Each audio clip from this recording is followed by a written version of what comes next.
একজন সফল মানুষের পিছনে শিক্ষকের যে কতখানি গুরুত্বপূর্ণ ভূমিকা থাকে তা নতুন করে বলার কিছু নেই। শিক্ষক মহাশয় শুধু যে শিক্ষা দানই করেন তাই নয়, তিনি একজন শিক্ষার্থীকে জীবনে চলার পথে পরামর্শ দেন, ব্যর্থতার পাশে দাঁড়িয়ে উৎসাহ দেন, সাফল্যের দিনে নতুন লক্ষ্য স্থির করে একজন আদর্শ মানুষ হওয়ারও শিক্ষা দেন। নমস্কার বন্ধুরা, নির্ঝরের স্বপ্নের পক্ষ থেকে সকলকে জানাই অনেক অনেক অভিনন্দন। আমরা 5ই সেপ্টেম্বর শিক্ষক দিবস পালন করেছি, তাই আজকে আমাদের নিবেদনটি শিক্ষক দিবসকে কেন্দ্র করে। আজ আমরা উপস্থাপনা রাখতে যাচ্ছি শুভ দাশগুপ্তের মাস্টার মশাই কবিতাটি। আজও দেরি হয়ে গেল অর্ধেন্দুবাবুর, ইদানিং রোজই এরকম দেরি হয়ে যাচ্ছে, ঘুম ভাঙতেই চায় না। সকালে উঠে হাঁটুর আর গোড়ালির নিচে অনেকক্ষণ একটা আড়ষ্ট ব্যথা খুব দুর্ভোগে ফেলে। তারপর 12 ঘর একখানা কলের 12 সংসার, বস্তির টালির ঘরে এ কাজ সে কাজ সেরে অর্ধেন্দুবাবুর বড্ড দেরি হয়ে যায়। আজও দেরি হয়ে গেল অনেকটা। ছাত্রের বাড়ি অনেকটা পথ হেঁটে যেতে হয়, রিস্কায় গেলে নগদ 2 টাকা, তার চেয়ে হাঁটাই ভালো। ইদানিং বয়স তো আর কম হলো না, হাঁটার গতিও গেছে কমে, চোখের শক্তিও যেন এসেছে অনেকটা কমে। ছাত্রের বাড়ি সকালে এই পড়ানোটুকু নানান দিক থেকে অর্ধেন্দুবাবুর ভারী প্রিয়। স্বামী স্ত্রী এই দুজনের সংসার। সান্যালবাবুরা ভদ্রলোক, পড়াতে গিয়ে কিছুক্ষণ পরেই ছাত্রের মা ঘরে এসে নিজের হাতে দিয়ে যান সুন্দর কাপ প্লেটে 1 কাপ চা, সঙ্গে অন্তত 2খানা ভালো বিস্কুট। সারাদিন আর তো খুব একটা চা খাওয়া হয় না অর্ধেন্দুবাবু। নিজের একলা সংসারে চা ঠায়ের কোনো পাঠ রাখেননি। অর্ধেন্দুবাবুর এই ছাত্রটি নিখিলেশ এমনিতে খারাপ নয়, তবে উঠতি বয়স, নানা আকর্ষণ, নানা দুষ্টুমি, দিন দিন বড় অমনোযোগী হয়ে পড়েছে, রেজাল্টও ভালো করছে না। এমনি নিখিলেশের মা অনেকবার হাসি মুখে অভিযোগ জানিয়েছে ছেলের বৃদ্ধ টিউটরের কাছে। আপনি মাস্টার মশাই একটু ভালো করে দেখুন ওকে, আর একটু সময় দিন ওকে, ও তো পড়েই না। আপনি এলে ওই যেটুকু ওর পড়া, তারপর দিন দিন বড্ড অবাধ্য আর জেদি হয়ে উঠেছে। আপনি একটু কড়া হন মাস্টার মশাই। আজ মিত্তির পাড়ায় ঢুকেই অবনী ডাক্তারের চেম্বারের ঘড়িটা দেখলেন। না সত্যি আজ বড্ড দেরি করে ফেলেছেন। নিখিলেশের পরীক্ষা সামনে। বারান্দায় চটিটা রেখে ঘরে ঢুকে অর্ধেন্দুবাবু বসলেন তার নির্দিষ্ট চেয়ারে। ঘরের টেবিলের উল্টো দিকের চেয়ারে নিখিলেশ নেই। মিনিট কয়েক পরে নিখিলেশের মা ঢুকলেন, হাতে চায়ের কাপ প্লেট। চা খেয়ে নিন মাস্টার মশাই। গৃহকর্ত্রীর কণ্ঠস্বরে যেন কিরকম একটা থমথমে ভাব। মাস্টার মশাই জিজ্ঞাসা করলেন, নিখিল বাড়ি নেই? নিখিলেশের মা এই প্রশ্নের জবাব দিলেন না, বললেন, চাটা খেয়ে নি, আমি আসছি। কেমন অবাক লাগলো অর্ধেন্দুবাবু।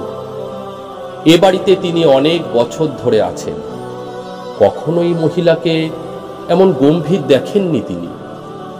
নিখিলেশের মা আবার ঘরে ঢুকলেন, থমথমে মুখ। অর্ধেন্দুবাবু বললেন, আজও বড্ড দেরি করে ফেললাম মা। আসলে বয়স হয়ে যাচ্ছে তো, এক সময় এটুকু পথ 5 মিনিটে পেরিয়ে যেতাম হন হন করে। রক্তের জোর গেছে কমে, এটুকু আসতে প্রায় 20 মিনিট লেগে যায়।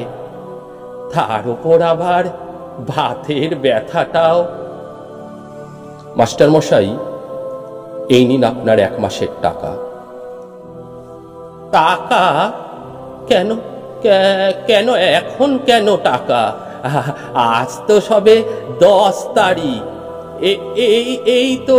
এই তো সেদিন মাইনে দিলে মা। উনি বলে গেছেন, নিখিলকার আপনাকে পড়াতে হবে না, আপনি যথাসাধ্য করেছেন এতদিন। ওই নিজের বুদ্ধির দোষে গোল্লাই যাচ্ছে। ওর জন্য ওর বাবা একজন কড়া ধাতের ইয়ং মাস্টার জোগাড় করেছেন। আপনি ভুল বুঝবেন না, আপনি বৃদ্ধ হয়েছেন, শরীর চলছে না আপনার, এবার বিশ্রাম নেবার সময়। আপনি আসুন, যাই আমি রান্নাঘরে অনেক কাজ ফেলে এসেছি। টাকাটা পকেটে নিয়ে নিন মাস্টার মশাই, আসবেন মাঝে মাঝে। মফস্বলের মিল ফ্যাক্টরি এই আধা শহরে 9টার বাঁশি বাজছে। মিলের ভোরের শিফটে কর্মীদের এখন টিফিন হলো। রাস্তা জুড়ে এখন সাইকেল আর মানুষের ভিড়। কলকাতার অফিস বাবুরা উল্টো মুখে ছুটছেন স্টেশনে। কোলাহল, ভিড়, মিত্তির পাড়া এখন সরগরম। শুধু একটা খুব চেনা, খুব জানা ঘরের ভিতরে কাঠের চেয়ারে বসে অর্ধেন্দুবাবু।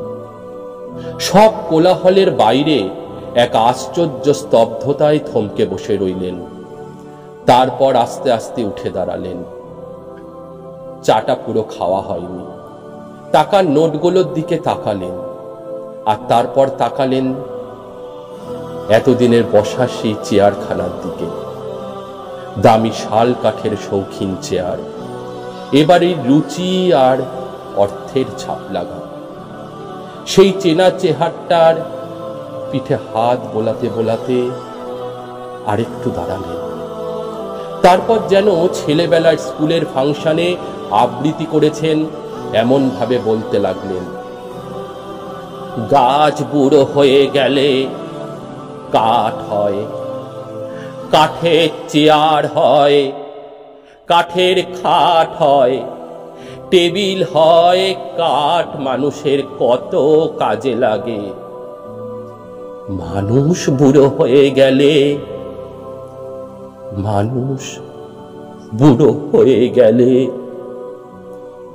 না, পরের লাইনগুলো ভুলে গেছে, কিছুতেই মনে আসছে না। বিড়বিড় করতে করতে বারান্দার চকিতে পা গলিয়ে মিত্তির পাড়া ছেড়ে ধীর পায়ে বৃদ্ধ অর্ধেন্দুবাবু ফিরে গেলেন। পড়ার ঘরের টেবিলে তখন আধ খাওয়া চায়ের কাপে মাছি বসেছে। পেপার ওয়েটে চাপা দেওয়া 5টা 10 টাকার নোট হাওয়ায় কাঁপছে। নমস্কার বন্ধুরা, আমাদের আজকের নিবেদন আপনাদের কাছে কেমন লাগলো অবশ্যই আমাদেরকে লাইক এবং কমেন্ট করে জানাবেন। এবং আপনাদের কাছে আমাদের অসংখ্য নিবেদন, যারা এখনো আমাদের চ্যানেলটিকে সাবস্ক্রাইব করেননি তাদের উদ্দেশ্যে অবশ্যই আমাদের চ্যানেলটিকে সাবস্ক্রাইব করবেন এবং আমাদের পাশে থাকবেন। নমস্কার।